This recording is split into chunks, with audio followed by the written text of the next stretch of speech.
तू ही सागर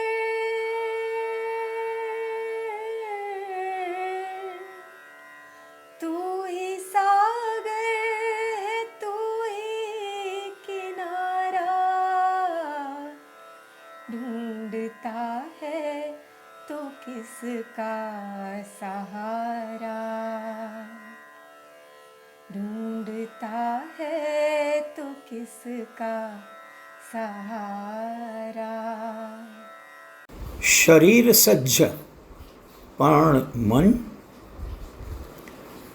આપણે માનવ જીવન તરીકે અહીં આંટો મારવા નથી આવ્યા, કશું પામવા આવ્યા છીએ. પ્રાપ્ત શું કરવાનું છે આપણે? પ્રાપ્તિ ખરી, પણ શાની? અપ્રાપ્તની પ્રાપ્તિ કે પછી પ્રાપ્તની પ્રાપ્તિ? વાત જરા અઘરી થઈ ગઈ ને, થોડું સરળ કરીએ. જે મળ્યું નથી તેવું ભાસે તે અપ્રાપ્ત.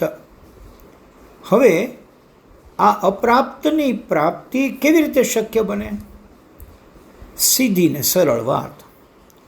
સાચું જ્ઞાન હોય અને તે સાચા જ્ઞાનની દિશામાં સાચું કર્મ હોય તો સાચી પ્રાપ્તિ શક્ય છે. દીવા જેવું ચોખ્ખું, શીરાની જેમ ગળે ઉતરે તેવું. તો પછી પ્રશ્ન થાય કે પ્રાપ્તની પ્રાપ્તિ એ વળી શું? It is, but you feel it is not. તે છે પણ તમને લાગે છે કે તે નથી. પ્રાપ્ત પણ અપ્રાપ્તિની મહેસૂસી. આપણી ચારે તરફ છે છતાં આપણે અજાણ છીએ. ટૂંકમાં પ્રાપ્તિ માટે જરૂરી માત્ર જ્ઞાન, આત્મજ્ઞાન, અને તેના માટે જરૂરી મનની શુદ્ધિ, મનની એકાગ્રતા, મનની સૂક્ષ્મતા. શરીર સજ્જ કરવાનું ખરું, પણ મનની સજ્જતા પહેલાં. શરીર બાહ્ય સ્વ છે, મન આપણો અંતઃસ્વ છે.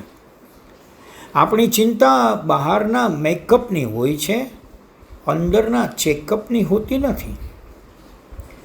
એક લગ્નના રિસેપ્શનમાં સમયસર મહેમાનો આવી ગયા, બધું ગોઠવાઈ ગયું, નવપરિણીત દંપતી પણ ત્યાં પહોંચી ગયું, પણ રિસેપ્શન શરૂ ન થાય.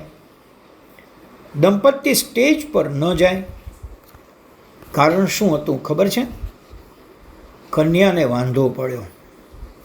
કન્યાએ કહ્યું કે હું સ્ટેજ પર નહીં જાઉં, કારણ સ્ટેજના બેકડ્રોપનો રંગ મારી સાડી સાચે મેચ થતો નથી. શરીર સજ્જ પણ મન ઇમેચ્યોર. બહાર વિશેની વધુ પડતી ઝપાનતા. પ્રાપ્ત છે તે દેખાતું નથી, તેથી સ્વીકારાતું નથી, તેથી ટકરાવ છે, તેથી ક્લેશ છે. પરમાત્મા અદૃશ્ય છે, કારણ પરમાત્મા આનંદ સ્વરૂપ છે. હવે પરમાત્મા ખરેખર તો પ્રાપ્ત છે, છતાં પ્રાપ્તની પ્રાપ્તિ માટે પ્રયાસ જરૂરી છે.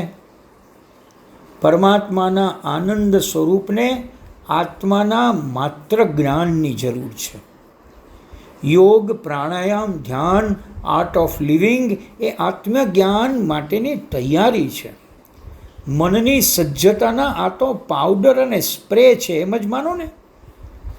મન શુદ્ધ અને સાત્વિક બને તો આપણા કાર્યો અર્થપૂર્ણ બને. ક્રિયા કેવલમ ઉત્તરમ. આપણું કાર્ય જ પ્રત્યુત્તર આપે એવું બનવું ઘટે. વાસમ ન વિચારણીય. વસ્ત્રોનો વિચાર કરવો જોઈએ નહીં. શાસ્ત્રોના આ બે સૂત્રો આપ્યા. આપણે આજના સંદર્ભમાં આ સૂત્રોમાંથી એવું તારવી શકીએ કે બાહ્ય વસ્ત્રો એટલે કે શરીરનો જ વિચાર કરવામાં જો જીવન વિતાવીશું તો આપણું કાર્ય એવું નહીં સર્જાય કે જે કાર્ય જ આપણું પ્રતિબિંબ હોય. શાસ્ત્રો કહે છે વિચાર પ્રવાહ ઇતિ મનઃ. વિચારોનો પ્રવાહ એ જ મન છે. વિચારોનો પ્રવાહ માત્ર અંદરથી જ વહે? ના, જરા પણ નહીં. વિચારો આવે અંદરથી, પણ તેનું ઉદ્ભવ સ્થાન તો બહાર હોય. આપણી આંખ કંઈક જુએ, કાન કંઈક સાંભળે, ચામડી કશુંક સ્પર્શે, જીભ કશુંક ચાખે અને તેમાંથી સંદેશો અંદર પહોંચે. અંદર સંદેશાનું વલોણું થાય. એ વલોણામાં અગાઉથી પડેલા આપણા અનુભવો તેમાં મીઠું જીરું ભેળવે અને પછી વલોણામાંથી કશીક મસ્તી છાશ કે પછી ખાટું બળાશ દહીં પ્રગટે. આવું આપણા માનવ મનમાં જ થાય તેવું કંઈ નથી હો. અવતાર પુરુષો કે દિવ્ય શક્તિઓના મનમાં પણ વિચારોનું ઘમાસાણ યુદ્ધ ચાલતું હોય છે, પણ તેમાં શુભત્વ ઝાઝું હોય, કારણ તેઓની ઇન્દ્રિયો સંયમિત હોય અને તેઓને દિવ્યતાનો સતત આશરો હોય. બાકી મન એનું નામ જે મરકટની જેમ કુદાકુદ કરે જ કરે. ભગવાન શ્રી રામ રામેશ્વરમાં શિવલિંગની સ્થાપના કરવા ઈચ્છતા હતા. એ સમયે આ જગ્યા આ નામથી જાણીતી નહોતી. રામચંદ્રજીએ હનુમાનજીને વારાણસીથી શિવલિંગ લાવવા સૂચના આપી. શિવલિંગની સ્થાપનાનું મંગલ મુહૂર્ત નજીક આવ્યું, પણ હનુમાનજી વારાણસીથી પાછા ન ફર્યા. તેથી ભગવાન રામે દરિયાની રેતીમાંથી શિવલિંગનું નિર્માણ કર્યું ને શાસ્ત્રોક્ત મંગલ વિધિથી શુભ મુહૂર્તે શિવલિંગની પ્રતિષ્ઠા કરી. જ્યારે હનુમાનજી શિવલિંગ પાસે પાછા ફર્યા અને તેમણે જોયું કે વિધિ તો સંપન્ન થઈ ગઈ છે. હનુમાનજી ગુસ્સે થઈ શ્રી રામને પ્રશ્ન કરવા લાગ્યા, આ શું? આપે મને વારાણસી નકામો ધક્કો ખવડાવ્યો. કેટલી બધી મુશ્કેલીથી હું શિવલિંગ લાવ્યો અને હવે તેની કોઈ જરૂર જ નથી. શ્રી રામ એ તો માત્ર હસ્યા ને કહ્યું, હનુમાનજી ગુસ્સે ન થાવ. એક કામ કરો, મેં જેની સ્થાપના કરી છે તે શિવલિંગને ઉખેડીને તમે જે શિવલિંગ લાવ્યા છો તેની સ્થાપના કરી દો. હનુમાનજીએ તો તરત જ પોતાનું પૂંછડું પેલા શિવલિંગની ફરતે વીંટાળ્યું અને લાગ્યા તેને ઉખેડવા. પણ તેમની અથાગ મહેનત છતાં લિંગ તો ટસનું મસ ન થયું. ત્યાં અચાનક જ હનુમાનજીને પોતાની ભૂલ સમજાણી. આ હું શું કરું છું? મારા ભગવાને સ્થાપેલ શિવલિંગને ઉખેડવા હું મથું છું? શરમ અને સંકોચ સાથે હનુમાનજી શ્રી રામના પગમાં પડી ગયા અને માફી માંગવા લાગ્યા. દુઃખ સાથે હનુમાનજીએ શ્રી રામનું માર્ગદર્શન મેળવ્યું કે તેઓ લાવ્યા છે તે શિવલિંગનું હવે શું કરવું. પણ શ્રી રામે પૂરી કરુણા દાખવી અને કહ્યું, એ શિવલિંગને પેલા શિવલિંગની સાથે જ પ્રતિષ્ઠિત કરો.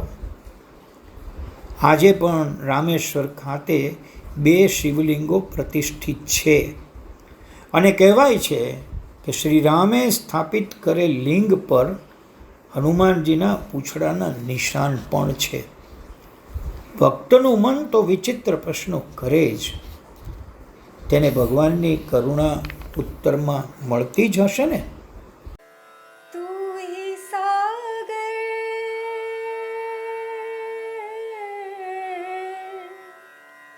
तू ही सागर है तू ही किनारा